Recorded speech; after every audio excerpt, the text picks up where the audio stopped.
I spent 10 years working on my confidence and making videos to share everything that I'd learned. But recently, one man has helped me take my confidence to the next level. That's right, Aragorn. It might sound silly, but Aragorn is the embodiment of a psychological concept that I have become obsessed with, which is the archetype of the king. It's this idea that we all have access to a deep well of unconscious power, authority, and confidence. And by being reminded of that through myths and stories and symbols, we can begin to unlock that hidden power. So in this video, I want to dive into the characteristics of the archetypal king and discuss how you can apply that mature king energy to your own life to maximize your natural self-confidence. First, mature king energy has little interest in changing other people's minds, especially not with words. That's because the king does not form his perspective from consensus. So when a king is insulted or doubted by others, he pays them almost no attention. You cannot think that this ranger will ever sit upon the throne of Gondor. This exile, crept from the shadows, will never be crowned king. The difference you immediately notice between this example and those from people insecure in king energy is in the level of reactivity. Where confidence tends to be non-reactive, both in body language and response, insecurity leaps and screams and tries to change minds. The bigger the reaction, I am the king! The more intense the insecurity. Any man who must say, I am the king, is no true king. To be clear, the difference isn't that a secure king learns to stay quiet and still when he's insulted, even though he's fuming on the inside. The deeper difference is that a king's understanding of himself is internally felt, and it's not movable by the opinions of others. He genuinely doesn't feel the need to have a clever comeback because he doesn't need to put anyone in their place. So his heart rate doesn't even really rise in these moments. He knows he doesn't have to prove anything.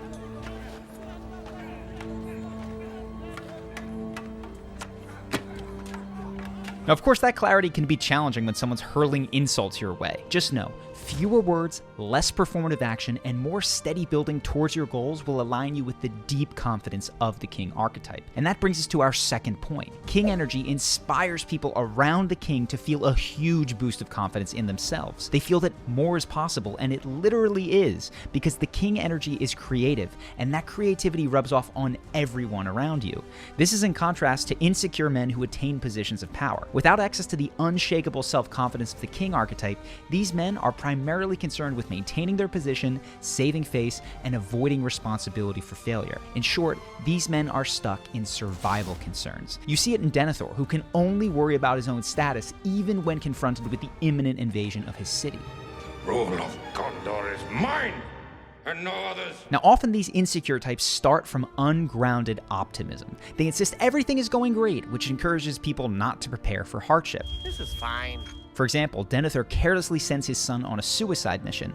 Later, when reality sets in, these types collapse into despair and a frozen inability to act. Abandon your post! Flee for your lives! This fearful approach towards life is infectious. Everyone begins to match the leader in looking out for their own survival and status, choking their creativity and their boldness in the process. If you won't defend your own city, why should they? What would you have me do? Lead. Get down there and lead your people against the invaders who want to kill them. What did my mother say exactly? Did she have urgent business with me? She did not say, Your Grace. Now, on the other hand, mature king energy has moved out of mere survival into expansive creativity. That grants him the wisdom to see the difficulties that lie ahead without minimizing them. Then his innate creativity can find a way in the most dire of situations. They say that it is hopeless. This is grounded optimism, and it is incredibly inspiring. There is always hope. On occasion, this is communicated through rousing speeches, but often it's by coming up with useful strategies when others have lost their nerve. The fortress is taken. It is over. Is there no other way for the women and children to get out of the caves? There is one passage. It leads into the mountains. But they will not get far. The Uruk-hai are too many. Send word for the women and children to make for the mountain pass and barricade the entrance. So much death. What can men do against such reckless hate? Ride out with me. So if you want to tap into the creativity to find amazing solutions in high-pressure situations, the key is to bring your heart into communication with your head. Your heart paints a vision of the world that you want to live in. If it's a vision you're emotionally connected to, your head will provide a million creative ways to get there. You'll feel a huge boost of creative energy and it'll rub off on everyone around you, and you won't be afraid to be on the metaphorical front lines if the mission requires it. But if you don't let your heart paint the picture and instead live from a vision based on survival and ego protection, your head will go to work helping you survive, not thrive. From there, it's going to mostly provide you with ways to save face and look good, like delegating to others and then blaming them for failure. Oh, and I almost forgot. I'm also going to need you to go ahead and come in on Sunday, too. Okay. So although it can sound soft, you need to get in touch with your heart's vision. And in order to do that, the third aspect of king energy can be very helpful. That is that kings do not define themselves by what they hate or what they stand against, but by what they love and what they stand for. This is harder than it sounds, because you will inevitably find yourself in conflict in your life. And in conflict, the temptation is to fall into oppositional defiance, to fight against the person or cause that is upsetting you while losing track of what you sought to gain in the first place. I am Amlet the Bad Wolf, son of King Aragorn and War Raven, and I am his vengeance! If you fall prey to this temptation, you can wind up victorious, but having lost the world you wanted to create to begin with. Unfortunately, oppositional defiance is the hallmark of modern culture and politics. Ask yourself, does the committed Republican or Democrat love their party, or do they mostly hate the other? So notice if you've slipped into oppositional defiance. For example, in your professional life, you may have felt the desire to become an entrepreneur to escape the rat race. Or in your romantic relationship, maybe you resist being taken advantage of or controlled. Nothing is wrong with either of those situations, but if you succeed in those narrow aims, you may find yourself with a business or a relationship that isn't the one you most deeply desire. It'll just be one that you hate a little bit less. So channel that king energy, and like Aragorn, even when you're fighting against something, remind yourself what you love and what you stand for. By all that you hold dear on this good earth, I bid you stand, men of the West!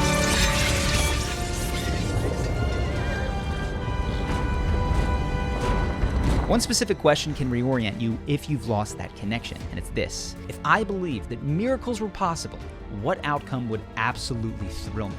This will give you the inspiration and the motivation to come up with outside-the-box solutions and the courage to jump into the front lines if necessary. But the king's willingness to be on the front lines needs to be balanced with the fourth point so that he isn't abdicating his largest responsibilities in order to become a foot soldier. And that is that the king has the restraint and the wisdom to support others without taking on the burdens that rightly belong to them. You see this when Aragorn refuses the temptation to carry the glory of the ring for himself, knowing that is Frodo's task. I would have gone with you to the end. Into the very fires of Mordor. The ability to know which burdens are yours and which aren't requires you to overcome the more common boy hero syndrome. The boy hero believes that he's the one who constantly needs to rescue people from their problems. Now, this can be a beautiful and a valuable instinct when it's consciously chosen, but many boy heroes are compulsive heroes. They're actually people pleasers, too afraid to let others struggle through their own issues because of how helpless it can make that boy hero feel. Those boy heroes can also be driven by a need to prove themselves worthy through helping, which is what we see drive Boromir as his father insists that he bring the ring back to him. You must go. Bring me back this mighty gift. Unfortunately, this constant heroism gets in the way. The would-be hero takes on the burdens that aren't meant for him, preventing the growth of those around him and limiting his own effectiveness in dealing with his dragons. So when someone comes to you with an issue that they're having, or you notice that someone is performing their best, or you believe that they're deceiving themselves, before you leap in with help or advice, pause. Feel into your heart and ask, is this issue mine or not mine? The same question can be applied even if someone raises an issue and they say it's definitely to do with you. This happens a lot in romantic relationships, as people often try to offload their anxiety or their abandonment issues onto their partner. And by lovingly but firmly refusing to rescue people from their problems, you demonstrate a deeply held belief that they have everything they need to rescue themselves. This is the purest form of believing in someone. You will also create the space to deal with your own issues, like the people-pleasing anxiety that can arise when people are upset with you for not saving them in the way that they may want. But I want to make clear, you can still support other people with problems that aren't yours. In fact, kings are often the best support you can ask for because their ego isn't involved. By my life or death, I can protect you. I will. You have my sword. To offer the support, a great question to ask someone is, what kind of support would you like right now? Oftentimes people realize that they're just looking for a place to talk things out so they can access their own inner wisdom. Now those 4 pieces highlight what the king does, but there's an underlying foundation that makes all of those behaviors flow naturally, and it's the main thing you need to focus on most to unlock your own king energy. This is that you must be committed to clear seeing. This means you see other people for who they truly are, you see the world for what it is, and you know yourself deeply. This, like most of what I've covered, sounds simple, but many people cannot do it. Forgive me. I did not see. So if you want to be one of the few who develop this capacity, the first step is to stop outsourcing your understanding of the world. Aragorn doesn't just sit in his castle. He travels Middle-earth for decades. He knows the world firsthand. Many people today, though, are more like Theoden, the king who locks himself in his halls and lets others tell him what is true and real. He's not welcome. Why should I welcome you? So ask yourself, have you stopped exploring the world, relying instead on what other people tell you about it? If you run a business, have you interacted with customers and frontline employees? Or do you only talk to a few direct reports? Do you listen to what news anchors tell you about the world? Or have you traveled and learned what your country, your world, and your fellow humans are like up close? If you abdicate your responsibility to know your world firsthand, marketers, politicians, news people, even your family and friends will step in to tell you what is real and true.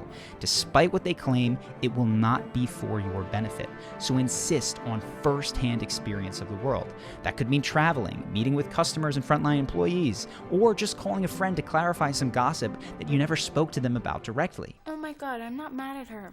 I'm worried about her. Now, once you are starting to see the world with your own eyes, you still need to overcome 2 kinds of distortions. The first you might be familiar with. That's negative projection. Negative projection is when we take personal traits that we're ashamed of in ourselves and call them out in other people. You see Boromir do it here as he accuses Frodo. You will take the ring to Sauron! You will betray us! You go to your death, and the death of us all! But there's another lesser known but equally dangerous kind of projection. That's positive projection. This is when we allow our fear that we're inadequate or undeserving of better treatment to create situations where we exaggerate other people's positive qualities. This is what happens when Frodo insists on trusting Gollum, which he obviously should not. I want to help him, Sam. Why?